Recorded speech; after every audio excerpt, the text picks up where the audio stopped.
Bonsoir, Sahaf Torkom. Le regroupement des hommes, depuis la nuit des temps, est devenu une famille, une tribu, une communauté, une société, voire un peuple, que lorsqu'il s'est doté, ce regroupement des hommes, au fil des âges, de règles de vie, de cohabitation, de protection des plus faibles et de limites imposées aux plus forts. D'où l'avènement de la cité, avec un C majuscule, dans son entendement de contrat social, dans son acception de groupement humain indépendant à une échelle plus ou moins étendue, géographiquement, avec des limites territoriales, des frontières organisées dans le cadre d'un consensus politique, religieux, culturel, linguistique, et qui s'est doté de dirigeants, de lois, de grands principes, de mécanismes de gestion et de gouvernance pour assurer la protection, la solidarité, la justice et la cohésion entre tous les membres de sa composante, de sa société, de son peuple. Mais c'était compté sans l'égoïsme et la méchanceté naturelle des plus forts parmi elles, au sein de la cité. Des plus retors, des plus rusés, ceux qui allaient trouver le moyen de constituer une force à l'intérieur de la force par l'alliance intéressée entre les membres d'une même coalition, souvent non dite, qui allaient se servir de tous les moyens possibles pour arriver à leur fin et capter le pouvoir. Tout le pouvoir réel sur la cité. User de la force brutale, de la subversion, de la religion, de la menace de l'ennemi intérieur, de celle de l'ennemi extérieur, mais aussi de la corruption de masse, de relais naturels qui deviendront pour eux, pour ces gens qui ont volé le pouvoir, comme autant de remparts contre leur propre peuple, en échange de privilèges et d'ascension sociale qu'ils concèdent aux plus zélés. C'est ainsi que toutes les nations du monde allaient subir cette infection de leurs propres principes fondateurs, pour n'en faire plus que des coquilles plus ou moins vides, des institutions et des principes de pure façade. En fait, des jungles encore plus féroces que la jungle pour de vrai. Sauf qu'elles sont habillées, maquillées, travesties en société et en civilisation, en nation. Sauf, fort heureusement, qu'elles ne sont pas toutes logées à la même enseigne. Oui, c'est en effet les sociétés les plus développées, celles où il fait relativement bon vivre, où les abus sont tellement invisibilisés, tellement sournois, tellement subtils qu'ils ne se ressemblent pas. D'autres qui ne s'en ressentent pas, pardon. D'autres, malheureusement, comme la nôtre, qui ont trop longtemps macéré sous le joug d'un colonialisme particulièrement dégradant et qui n'ont pu s'en libérer qu'au prix de très lourds sacrifices, ont eu la malchance de partir du mauvais pied, surtout celles, comme la nôtre, qui disposent de ressources naturelles. Une malédiction qui se paye cash, qui s'est payée cash dans tous les cas d'espèces, et qui a permis aux grands prédateurs, à ces grands prédateurs, qui sont aussi mauvais qu'ils sont brutaux, de prendre le pouvoir, tout le pouvoir, sur leur peuple, autant par la force que par la subversion, parce qu'ils avaient appris de leurs semblables qu'ils Ils avaient appris de leurs semblables et prédécesseurs que la seule force brutale finit toujours mal pour ceux qui en usent et en abusent. Ils ont appris alors à user de tous les moyens pour pervertir leur société, les corrompre, les terroriser, infecter et dénaturer toutes leurs institutions jusqu'à celle de la justice, à faire main basse sur les richesses naturelles pour acheter la paix sociale, une paix sociale qui n'est en fait que la mort civique et morale de la nation, une déliquescence de l'être collectif qui désapprend la saine solidarité, l'intégrité, le courage, la haine de l'injustice et toutes les vertus cardinales sans lesquelles une nation ne peut survivre à l'adversité. Voici pourquoi les nations qui sont dans une telle conformation politique sont toutes exposées à la discorde en leur sein et, à Dieu ne plaise, à l'éclatement. Voici pourquoi elles ne disposent pas de ces sociétés civiles de mécanismes d'équilibre qui pourraient les en prémunir. Et voici pourquoi leurs sociétés tout court sont polluées jusque dans leur profondeur, atteintes de scepticémie morale et politique, jusque dans les valeurs qui les avaient pourtant toujours portées.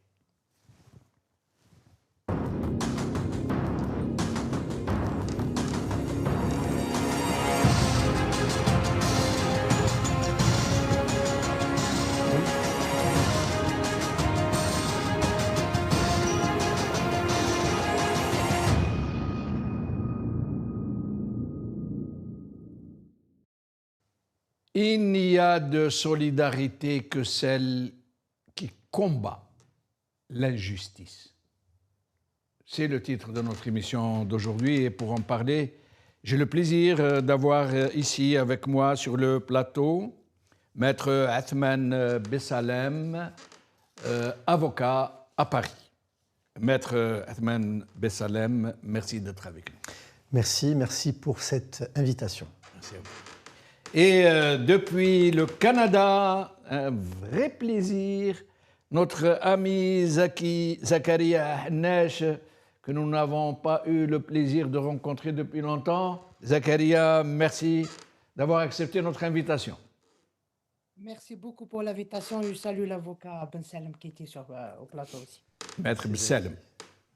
Alors, mes chers amis, nous allons d'abord commencer par écouter une grande dame, je n'en dis pas plus. Nassera Dutour, pour ne pas la nommer. Écoutons-la.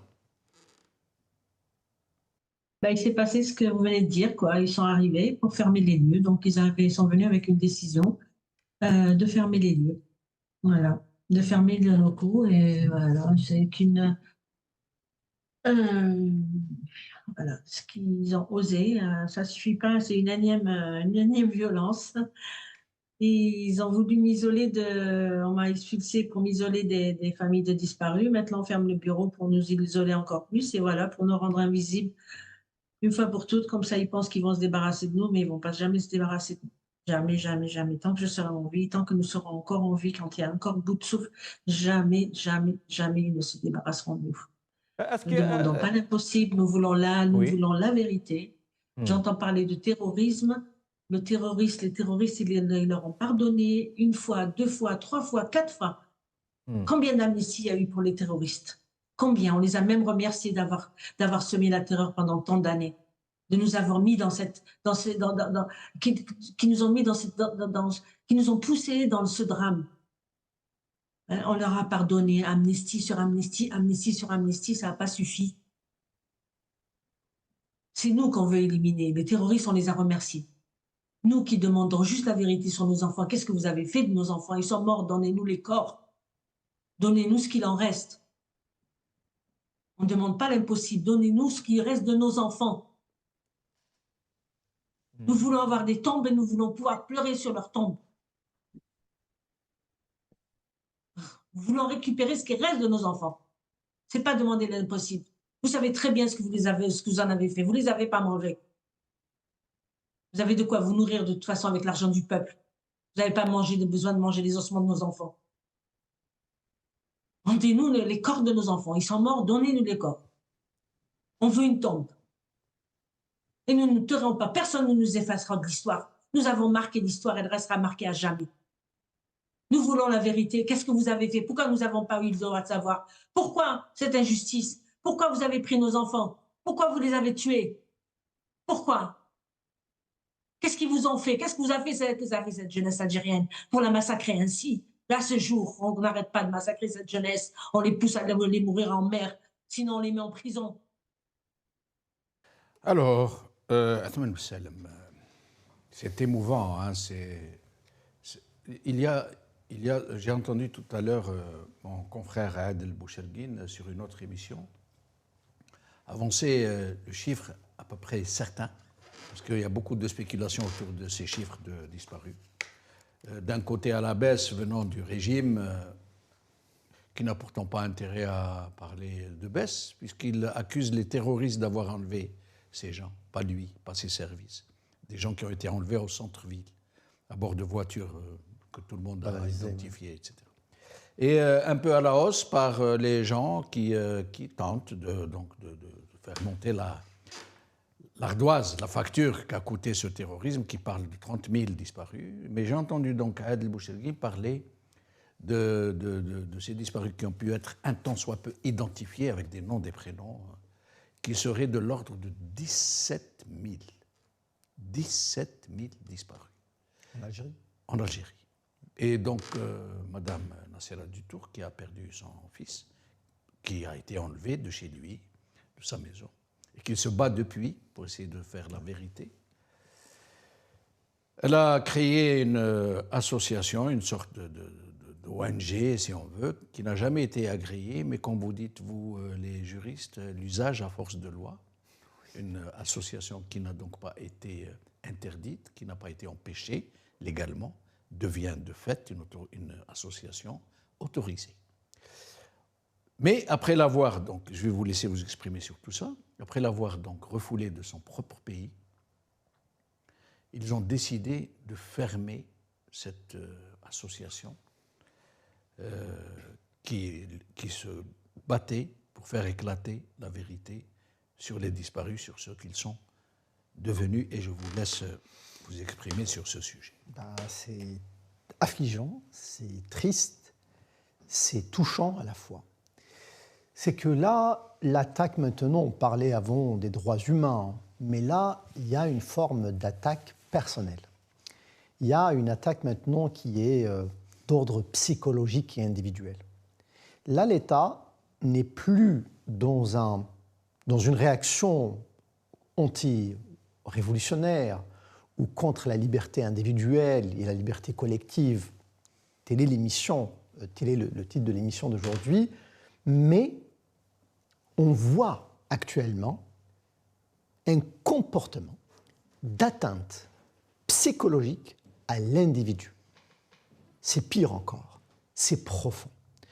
Quand un État arrive à ce degré-là, c'est quand un État arrive à frapper fort le cœur des gens et de ses propres citoyens. Ça dépasse le cadre politique, ça dépasse le cadre juridique, ça dépasse le cadre citoyen. Là, on parle purement d'un cadre humain. Quand j'étais en Algérie, personnellement, je garde des souvenirs. C'est que l'association était aussi un lieu de liberté d'expression, d'apprentissage. C'était une association qui organisait des débats dans les nuits ramadanesques. D'ailleurs, la dernière activité auquel j'ai participé en tant que citoyen avec SOS Disparus, c'était durant le mois de Ramadan. Donc, il y a eu des débats qui effleuraient, il y avait des discussions. C'était un environnement de liberté. Et c'était aussi un environnement humain, où on échangeait. On entendait des personnes, des dames, des femmes, des mamans qui ont perdu leurs enfants. Ils ne demandent rien. Elles ne demandent pas de punir, d'enlever des biens, des réparations. Elles demandent tout simplement une vérité historique et qu'elles puissent faire le deuil. Et d'ailleurs, c'est la même revendication de Madame Détour aujourd'hui. Là, je reviens à mon introduction. on dépasse le cadre juridique, on dépasse le cadre politique, on dépasse le cadre institutionnel, on dépasse le cadre de la raison d'État, qui cache des fois les crimes d'État. Là, on est dans un cadre purement humain. On s'attaque à l'homme, de ce qu'il a le plus cher. C'est sa volonté de faire le deuil. Donc, la fermeture de l'association SOS Disparus, c'est un autre dépassement parmi d'autres. Un autre dépassement des lignes rouges qui ne devaient pas être dépassées. Donc là, on atteint vraiment le bas avec ce genre de décision. Voici mon commentaire. Et d'après vous, pourquoi l'ont-ils fermée? Elle a exercé pendant des années, j'allais dire des décennies, et sans avoir été officiellement, disons, remise en cause. Bon, il y a toujours eu des provocations, hein, des petites choses par-ci, par-là. Ouais. Par exemple, un policier qui est entré dans l'association, qui a essayé de prendre les documents des archives et qui en a été empêché par des mamans de disparus, c'est des militantes qui luttent depuis 30 ans, qui l'en ont empêché, qui l'ont évacué dehors. Mais sinon, arriver à ça, à fermer les locaux, à y mettre les scellés, à interdire tout exercice, toute représentation, il y a bien une raison, après tant d'années. Pourquoi ? Qu'est-ce qui a motivé cette... Je reprends le titre d'un rapport de Riposte Internationale, qui est une ONG internationale principalement constituée de citoyens de la diaspora algérienne à l'étranger.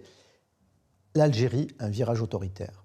C'est que depuis 2019, il y a eu un virage autoritaire. Bien sûr, même avant.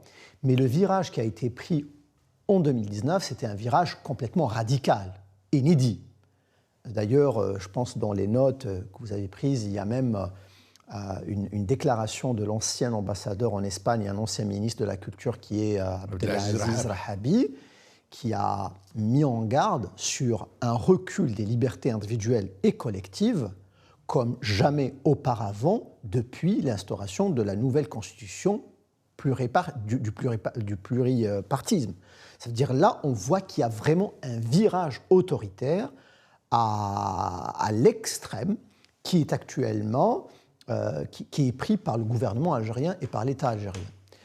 Et ce virage autoritaire s'explique par le fait qu'il y avait un risque et un danger sur la continuité du régime et du système tel qu'il était, et la réaction, elle était violente.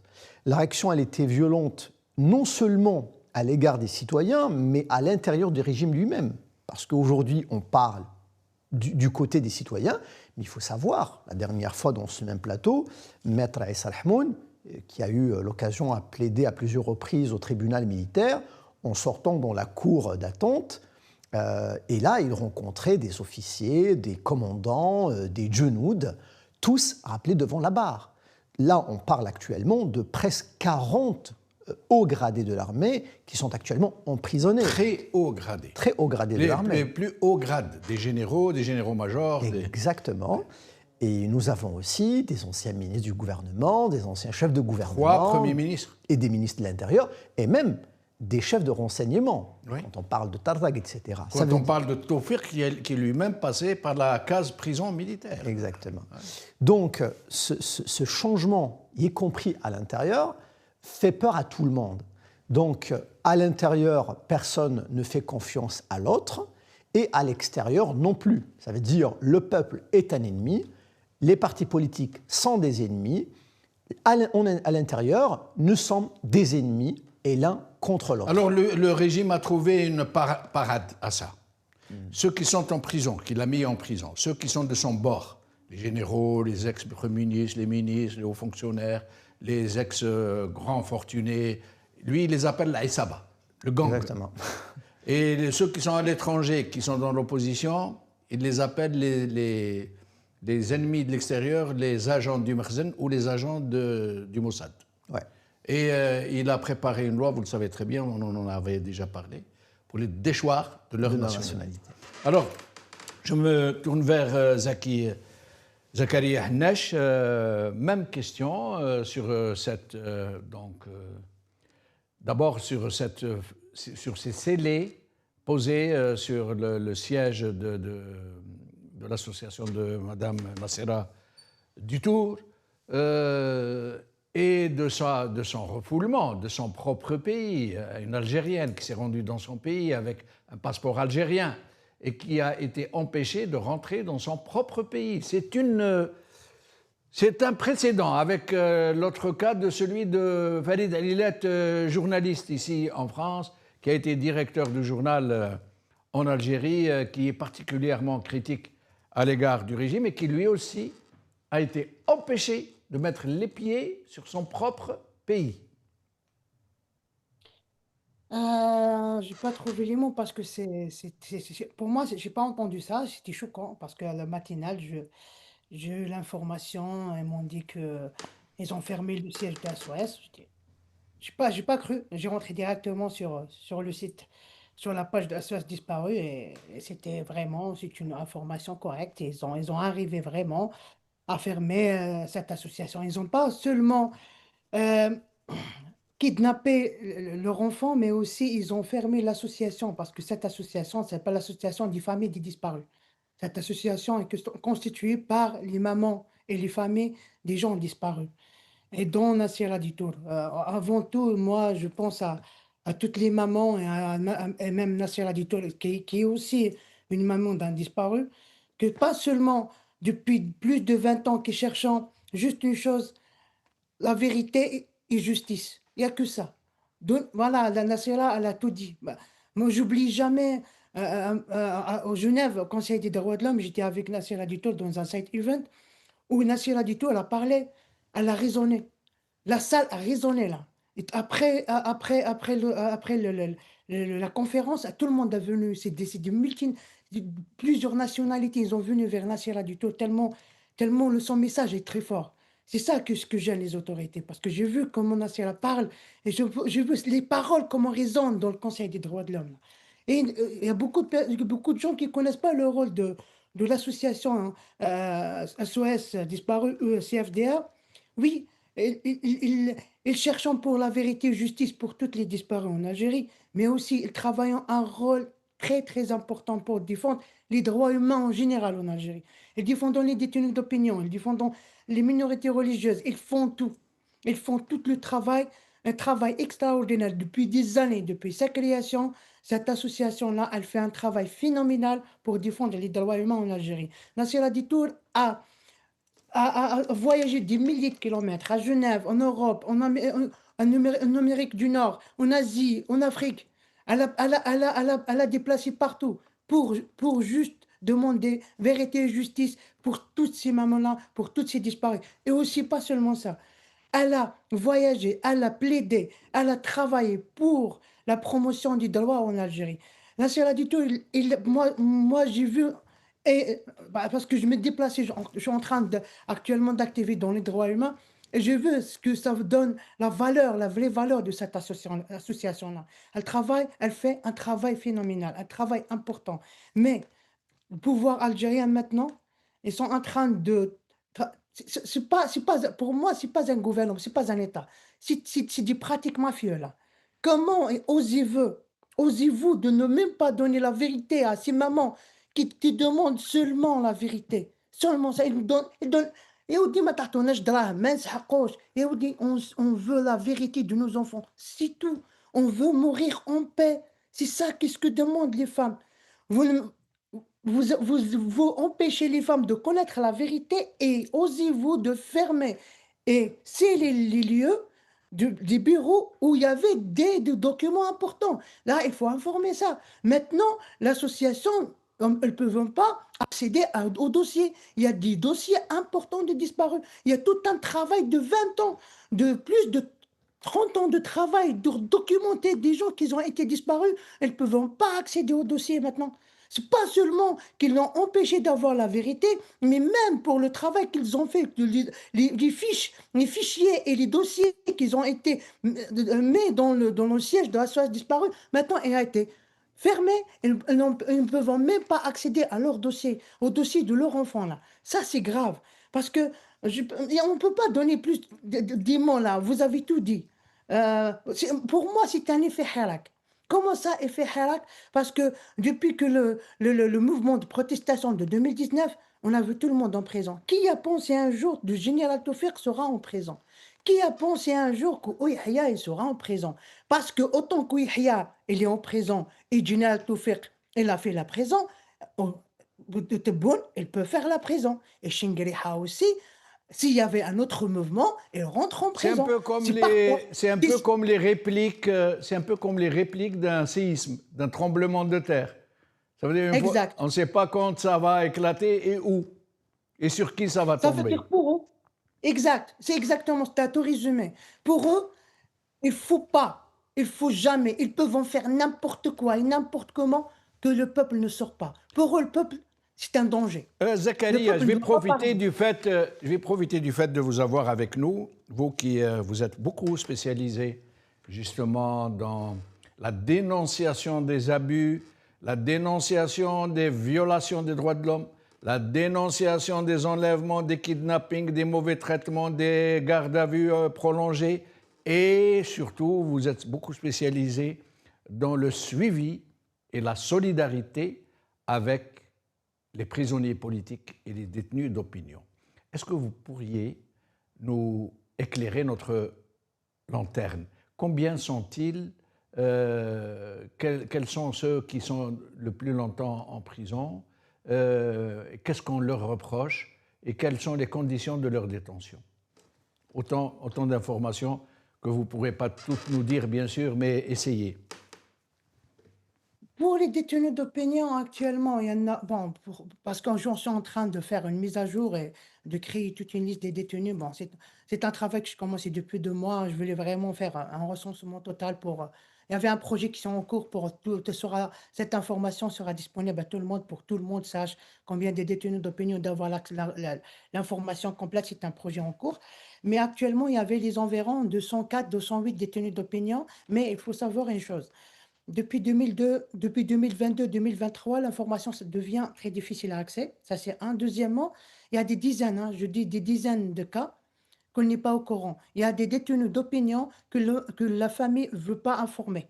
L'année dernière, pendant les procès criminels, eh ben, il y a des militants qui ont été sur place pour assister je répète, à une audience. Et ils ont découvert qu'il y avait 5 autres audiences des détenus d'opinion que personne ne le connaît. Et pourquoi Imagine. leur, Ça veut dire pourquoi leur famille ne signale pas à l'opinion publique? c'est premièrement par peur. Deuxièmement, par manipulation de la police. Ça, c'est une pratique qui devient courant. À un moment donné, qu'il y avait une perquisition, les policiers parlent directement avec la famille et disent attention de communiquer sur les réseaux sociaux, attention de parler avec les avocats de la défense. Si vous contacterez les avocats de la défense, ils auront des condamnations plus lourdes. Et à la fin de compte, ils auront 5, 4 ans, 5 ans. Tu vois, la police, c'est ça. C'est pas parce que la police, ils voulaient vraiment Ça aimer. s'appelle du terrorisme. Exact. Exact, du terrorisme moral et psychologique. Ils sont en train de terroriser la famille et de tromper la famille. Parce que informer, c'est un droit. Et avoir la défense, c'est un droit aussi. Eux, ils sont en train de manipuler les familles pour ne pas avoir les avocats de la défense parce que sachant que c'est de meilleurs avocats et qui parlent avec le droit international, avec des convictions politiques et avec un droit international, non, ils veulent d'avoir des avocats qui ont juste de l'argent, ils payent 20 millions, 30 millions, ils s'en fichent, il aura 10 ans, 15 ans pour lui, il aura de l'argent, il essaie de le défendre. Ça marche pas, tant pis parce que c'est une utilisation. Zakaria, avant de revenir à Maître Athman Besselem, il y a un sujet quasiment tabou. Même les démocrates, même les défenseurs des droits de l'homme ont beaucoup de peine, beaucoup de pudeur, j'allais dire, et beaucoup de crainte d'en parler parce qu'ils sont tout de suite épinglés, parce qu'ils sont tout de suite qualifiés de crypto-islamistes, parce qu'ils sont tout de suite accusés de défendre d'ex-terroristes.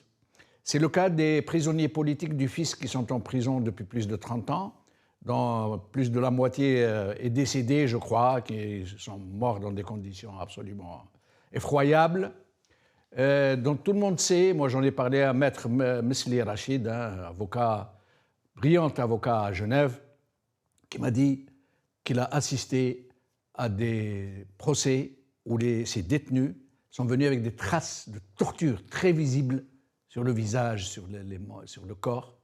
qu'ils ont affirmé tous que leurs aveux leur ont été arrachés sous la torture et que malgré ça, les magistrats ont condamné à de très lourdes peines de prison, y compris des peines de mort qui n'ont pas été appliquées. Alors, moi j'aimerais vous demander, Zaki Hannaji, pourquoi des gens qui se prétendent démocrates, des gens qui se prétendent militants des droits de l'homme, pourquoi défendent-ils les détenus d'opinion, c'est très bien, du Hirak, et qu'ils ont beaucoup de réticence, pour rester mesurés, à défendre ces gens qui sont pourtant des êtres humains victimes d'injustice, qui n'ont pas été condamnés par une justice objective, juste, droite, qui n'obéit qu'à sa conscience. Est-ce que vous pourriez m'expliquer, parce que moi je n'arrive pas à comprendre. C'est très difficile à expliquer, mais je vais commencer par un truc. Bah, je commence par la règle. Moi, je commence toujours par là. C'est en 2019 qu'on a sorti au Hirak. Il n'y avait pas d'idéologie. Il n'y avait pas ni islamiste, ni démocrate, ni... Tout le monde sortait. Il y avait quelqu'un avec du barbe, l'autre avec son foulard. Il y avait de la photo qu'une femme va aller à la marche, l'autre va aller à la mosquée. Tout le monde était sorti pour l'Algérie. Là, il n'y avait pas de tabou. Parce que les tabous ont été faits pour diviser. Et le Hirak est sorti pour réunir, c'est pas pour diviser. Après, c'est de la politique, là. Après, il y avait des tabous, il y avait des idéologies, et quelqu'un qui veut imposer cette idéologie, là, on dit qu'il y a des autres qui voulaient éliminer ou essayer d'écarter une idéologie, écarter une catégorie. Nous sommes contre ça. Bon, c'est malheureux. C'est vrai, je ne peux pas dire il n'y en a pas. Il y en a, et c'est vrai, et c'est une triste réalité. Mais pour moi, je parle de moi-même. Par exemple, on parle des 14 qui ont été libérés. Il reste juste, j'ai oublié son nom, il reste quelques mois pour qu'il sera libéré. S'ils ont été, bon, le message c'était très clair. S'ils ont été jugés ou poursuivis pour des faits qui ont été faits des années 90, d'accord, on verra. Mais ils ont été arrêtés et poursuivis judiciairement pour un appel politique. Quoi que ce soit, ces gens-là, personne ne peut dire que telle personne ne peut pas parler ou telle idéologie ne peut pas exprimer. On est sorti pour dire la démocratie. C'est quoi la démocratie? Parce que, et c'est vrai, c'est une très très grande question, parce qu'on a sorti tous pour dire vive la démocratie. Mais quand on rentre en détail de la démocratie, et chacun essaye d'écarter l'autre. Non, si on parle vraiment de la démocratie, tu défends ton ennemi de parler. Et c'est ça la base de la démocratie. La démocratie dit que même ton ennemi, tu défends ton ennemi qu'il a le pouvoir d'exprimer librement. C'est ça la vraie démocratie. Mais si de dire de la démocratie pour te permettre toi-même d'exprimer et d'écarter d'autres, ça c'est pas la démocratie, c'est une dictature démesurée pour toi-même. Ça devient, Zakaria, ça devient de la demi-cratie. C'est une démocratie à sens unique. Alors, Athman Bselm, d'abord, est-ce que vous souhaitez réagir à quelques questions qui soient avant que je vous pose une question? Oui, vous pouvez poser. Ensuite, je peux rebondir sur ce qui a été dit. Oui, il y a plusieurs points qui ont été cités. Alors, je commence par le dernier point concernant, par exemple, la période des années 90. La problématique, là, par exemple, des années 90, actuellement, il y a une loi qui interdit, non pas de fouiller, non pas de provoquer, elle interdit de débattre clairement sur ce qui s'est passé durant cette période-là. Y compris des recherches universitaires. Exactement. Y compris sur les années de 100. Exactement. Donc actuellement, d'ailleurs, l'écrivain Kamal Daoud, dans son livre qu'il a écrit, l'une des accusations qui ont été reportées, c'est d'avoir en fait parlé sur les années 90. Et ça lui a été reproché d'une façon officielle par les autorités algériennes. Mais pas que. Toute forme de recherche actuellement est interdite sur le sujet des années 90. J'aurais compris que la loi va faire, disons, un moratoire de quelques années, disons 5 ans, 10 ans, en attendant d'assainir un petit peu la situation et de revenir avec ce qu'on appelle une justice transitionnelle. Le problème actuellement, effacer, mettre un blackout sur un chapitre de l'histoire de l'Algérie indépendante n'apportera aucune solution à la pérennité de l'État algérien en tant que nation. Nous avons vu ce qui s'est passé en Allemagne, il y a eu une justice transitionnelle. Il y a des centaines de milliers de thèses, de livres, de films documentaires sur ce qui s'est passé durant la période. que ce soit la Deuxième Guerre mondiale, que ce soit durant la période, par exemple, de la RDA, ainsi que les méfaits de la Stasi, par exemple. Donc, nous avons vu ce qui s'est passé, par exemple, en Afrique du Sud, avec des audiences en direct à la télévision, les gens ont parlé et la vérité est là. Après, maintenant, j'ai le droit de dire qu'on doit, par exemple, pardonner ou pas, mais du moins, la vérité, elle est là. Le problème actuellement, c'est qu'on n'arrive même pas à définir les responsabilités sur le plan historique. On n'arrive pas aussi à fouiller dans ces dossiers-là. C'est interdit. C'est interdit. Et on n'arrive pas. C'est prohibé. Exactement. On n'arrive pas à revoir ces dossiers alors qu'on est en période de paix et on a le droit de réouvrir les dossiers de ces prisonniers et vérifier est-ce qu'il y a des crimes, est-ce qu'il y a des délais, est-ce qu'il y a des mauvaises qualifications de la part de juges d'instruction, est-ce qu'il y a des aveux qui ont été arrachés sous la torture. Et ça ne m'étonnerait pas. Concernant par exemple ce point, personnellement, j'ai été avocat d'un détenu d'opinion du nom de Sofiane Babassi, et il avait un problème cardiaque. Et du moment où il avait un problème cardiaque, donc il s'est évanoui au moment où il y avait l'interrogatoire. Et tellement ils n'avaient pas sa signature, ils ont pris un stylo, ils ont mis en fait un trait. Un trait. Avec sa main alors qu'il était évanoui. Un trait. Ça veut dire que ce n'est pas une signature, c'est un trait. C'est même pas une croix. Ouais. Il m'a assuré, il m'a dit, je lui dis, dis-moi la vérité, parce que moi je toujours demande aux clients de me dire la vérité. Il m'a dit, je vous assure, maître, que je n'ai pas signé ce PV. À la période où j'ai été interrogé, je me suis évanoui. Et à ce jour, je ne sais pas qui a signé. Et d'ailleurs, c'est un trait, ce n'est pas une signature, alors que c'est quelqu'un qui a fait des études, qui a fait une formation, etc. Donc voilà, il n'y a pas que des aveux sur la torture. Des fois même, il y a une création de dossier lui-même. Et on signe à la place des autres. Donc cela, ça ne m'étonnerait pas. Donc là, actuellement, il faut qu'il y ait abrogation de cette loi-là, il faut qu'il y ait mobilisation de la société civile, de la société, pour qu'il y ait abrogation de ce genre de loi. La Charte nationale pour la réconcilisation. Exactement. Et là, le problème, il n'y a pas que cette loi-là. Maintenant, il y a différentes lois actuellement qui arrivent actuellement dans l'arsenal juridique algérien, qui interdisent aussi le débat sur la période coloniale, sur la période de l'Algérie indépendante. Saad Bouakba, il a parlé, le journaliste Saad Bouakba, il a parlé sur une période de l'Algérie indépendante. Il est rentré en prison. Nous avons aussi Nourdine Hamouda, qu'on pense du bien ou du mal sur certaines parties ou décisions de l'émir Abdelkader. Il a le droit d'avoir son avis sur l'émir Abdelkader, mais le fait d'avoir parlé de certaines lettres de l'émir Abdelkader à destination du Kaiser de l'époque allemand, et le fait d'avoir, par exemple, parlé sur la pension qui lui était attribuée par l'État français, il est rentré en prison. Donc là, on interdit de parler sur l'histoire de l'Algérie en tant que telle, ça veut dire avant le mouvement national. On interdit, durant la période coloniale, de discuter sur ce qui s'est passé, et on interdit aussi tout débat sur l'Algérie post-indépendance, et on interdit aussi de parler sur l'histoire de l'Algérie contemporaine. Donc là, les lois sont là, la jurisprudence, elle est là. Mais depuis que M.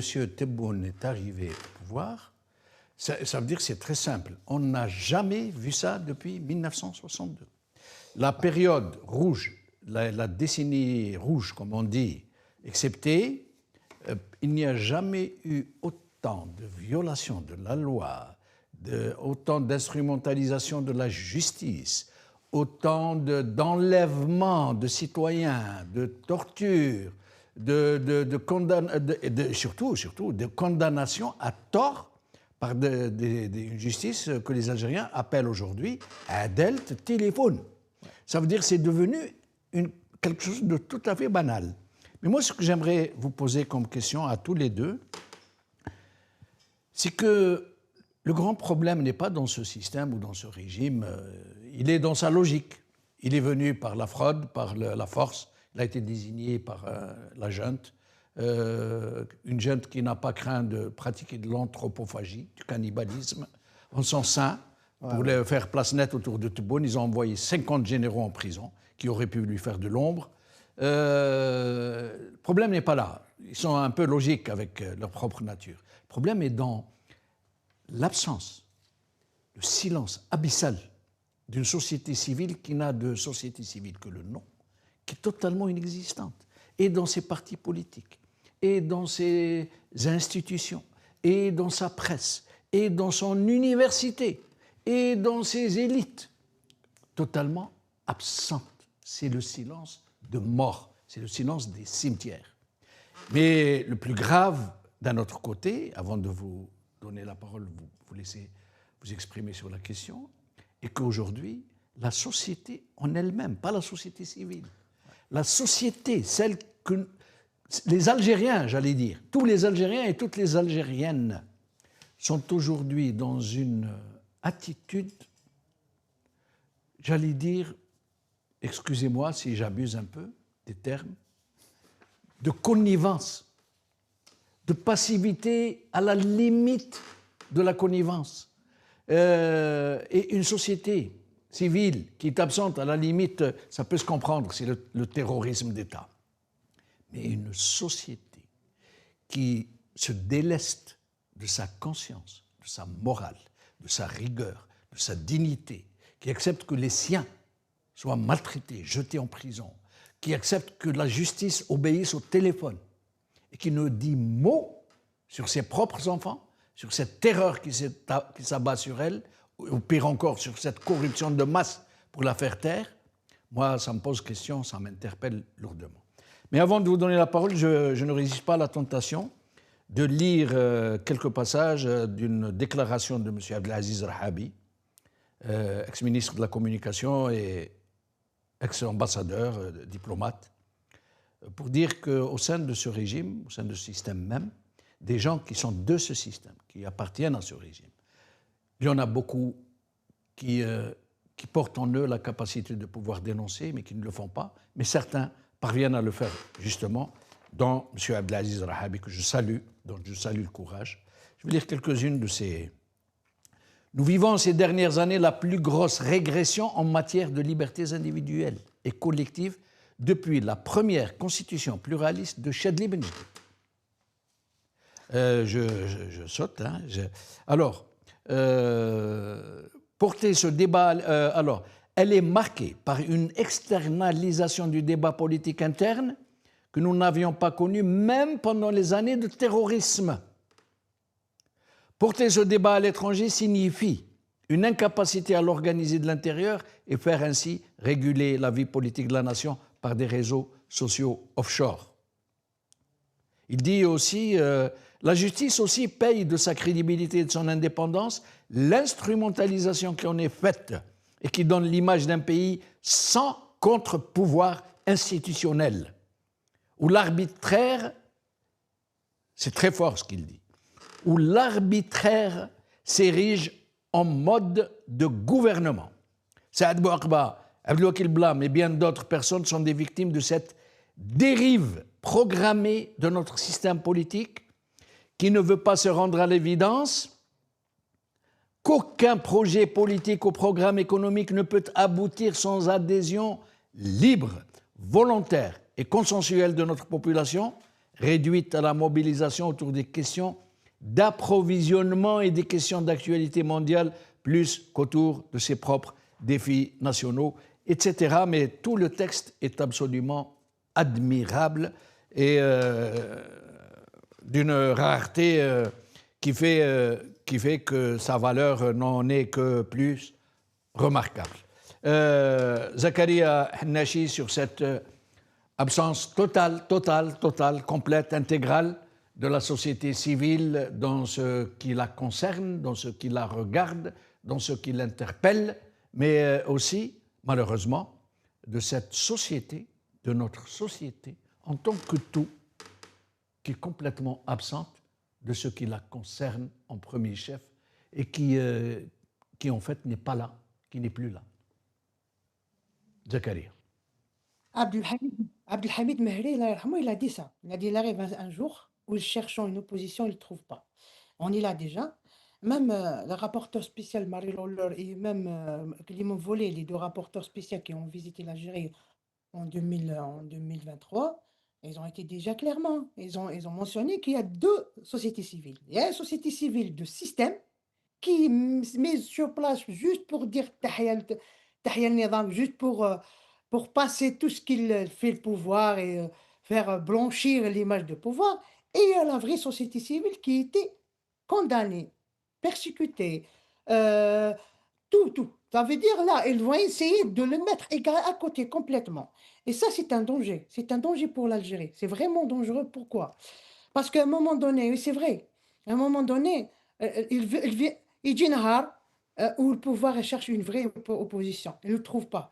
Et c'est vrai, ils sont en train d'opprimer, de réprimer toute voix descendante, toutes les associations, tout, tout.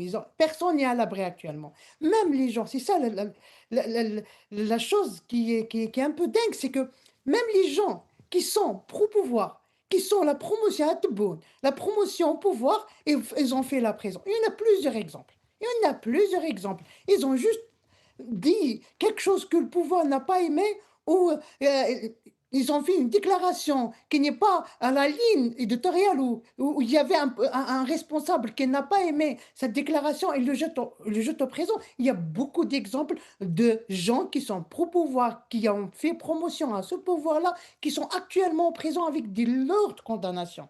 Ça, c'est très grave. Et ça même pas. L'Edna la trouve. C'est ça qui fait mal. Parce que rien, il n'y avait pas un signe positif. Il y avait pas, malgré nous sommes contre ce pouvoir, nous sommes opposants de ce pouvoir-là, mais on aime de voir quelque chose qui est positif. On voit des choses positives pour dire au moins, malgré ça, il y en a ça. Mais malheureusement, il n'y a, y a rien. Il n'y a rien qui est positif. Il n'y a que les signes négatifs. Soit du côté économique, liberté, ce que vous voulez. Ça va être très, très, très mal pour nous et ça fait mal au cœur. Parce que il faut dire aussi une chose, que les gens qui sont à l'intérieur, peut-être nous que nous sommes à l'étranger, à la diaspora, on est une liberté. C'est vrai qu'on ne peut pas rentrer en Algérie, mais c'est vrai qu'il y avait une douleur intense, qu'on ne peut pas rentrer, qu'on perd des gens qui sont chers de nous, on ne peut pas les voir, mais il y a une chose aussi, il y en a, nos confrères, les Algériens qui sont à l'intérieur, qui ne peuvent pas respirer, même pas. Parce que tu parles, tu rentres en prison. Maintenant, ça est devenu c'est systématique. Mais la chose qui est sûre, que ça ne va pas durer. Jusqu'à quand ça va rester là? C'est ça la question à poser. Jusqu'à quand? Jusqu'à quand? Parce que, un- euh, combien? Une année? 2 ans? 5 ans? 10 ans? Mais il y aura un jour, le peuple va sortir. Il y aura un Zakaria jour, pour comme le apporter de 19. l'eau. Zakaria pour apporter de l'eau à votre moulin avant de donner la parole à Maître Athman Besselem.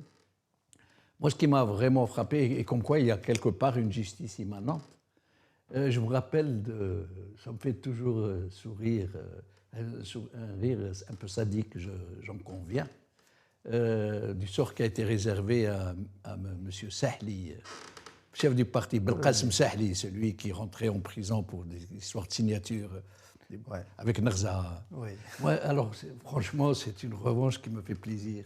Je pense que je n'ai jamais vu quelqu'un passer la brosse avec cet engouement, cet enthousiasme, ce zèle.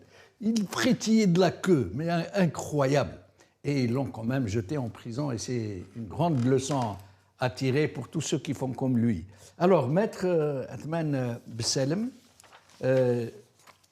je vous laisse vous exprimer selon ce que vous voulez dire, mais j'aimerais que nous parlions un peu de ce je ne sais même pas comment on appelle ça, cet observateur des droits de l'homme à la tête il y avait monsieur, je crois, comment il s'appelle, Zeleni. Et je vous rappelle, hein, on a toujours eu ce genre de bidule, hein, de machin. Rezak Bara, du temps de l'Observatoire des droits de l'homme. On a eu même un ministre des droits de l'homme, M. Ali Haroun, qui est avocat, hein, qui est pourtant un homme historique, qu'on l'aime ou qu'on ne l'aime pas. Et qui, au moment où la torture a atteint un pic, lui était ministre des droits de l'homme. Et il y a eu Rezak Bara qui a vraiment battu le record du camouflage et de l'occultation qui faisait croire que l'Algérie était un paradis sur terre pour les droits de l'homme. Puis il y a eu Farouk Santeni, hein, qui a fait encore pire. Et puis il y a eu Zalani. Et puis là, on vient de nous nommer une dame qui était un peu dans le monde des droits de l'homme, mais où? En Afrique, à l'OUA. Elle était dans la Commission africaine des droits de l'homme et des peuples en Afrique. Vous imaginez un peu. Elle a été installée, alors tenez-vous bien, ce qui est censé être non pas une institution, non pas une ONG, mais en fait un organe du régime pour camoufler, occulter ses propres dérives contre les droits de l'homme. Elle a été installée par le ministre de la Justice, en présence de la présidente de la Cour suprême, du Conseil constitutionnel, etc. etc. Et donc, qu'est-ce que vous pourriez nous dire sur cette ovni des droits de l'homme? En fait, il y a plusieurs organes mis en place par l'État algérien pour suivre un petit peu la situation des droits humains, et ce depuis l'indépendance et principalement après la constitution de Chadli de 1989. Mais à ce jour, ces conseils, à ce jour, n'ont eu aucun rôle positif concernant les droits humains en Algérie. Parce qu'on ne les entend pas. À chaque fois ils parlent toujours pour encenser le gouvernement. Ça, c'est une maladie incurable au sein du système algérien, malheureusement. C'est qu'il n'y a pas cette idée-là, cette maturité de comprendre que avoir un contre-pouvoir n'est pas un élément contre l'État. Avoir un contre-pouvoir, c'est au contraire de pouvoir se voir face à un miroir, d'avoir une autocritique en interne. Et actuellement, le problème, c'est que normalement, ce genre d'institutions doivent être là pour équilibrer, pour donner des vérités au gouvernement, donner des vérités au président de la République, donner des données réelles au Parlement algérien et de donner la vérité sur la situation des droits humains. Le problème, donc là, je parlais de cette problématique maladive au sein du système, c'est que nous n'arrivons pas à accepter que ce genre d'institutions doivent avoir la liberté d'expression. Dans les pays européens, d'exemple en France, il y a ce qu'on appelle le défenseur des droits. Le défenseur des droits en France, c'est bien sûr un poste constitutionnel que le président de la République, après avoir nommé la personne à la tête de cet organisme, n'a même pas la capacité de le déchoir de son poste. Il ne pourra pas tout au long de son mandat, sauf s'il y a bien sûr une poursuite pénale pour un crime du droit commun. Mais en aucun cas, le président de la République française ne pourra... Lui, c'est toute l'attitude de ne pouvoir pas le contraindre. Exactement. Et quand on voit les rapports du défenseur des droits, c'est une femme, j'ai oublié le nom, en France, quand on voit le rapport, quand on voit les positions qu'elles prennent, par exemple, contre des préfectures, par exemple, liées aux droits des étrangers, quand on lit, par exemple, les rapports qu'elles soulèvent, on voit qu'il y a vraiment une volonté de dire la vérité et d'être vraiment dans le rôle de défendre les droits du citoyen, y compris des étrangers ici en France. C'est ça le problème actuellement, c'est que actuellement, nous n'avons pas de contre-pouvoir en Algérie, pas que concernant le Conseil national des droits humains ou le Conseil consultatif, mais aussi quand on voit le Parlement, c'est la même chose. Quand on voit le pouvoir judiciaire, c'est la même chose. Quand on voit aussi à l'intérieur même du gouvernement lui-même, aucun ne peut oser de dire un avis actuellement contraire au président de la République et au chef de l'état-major. Merci.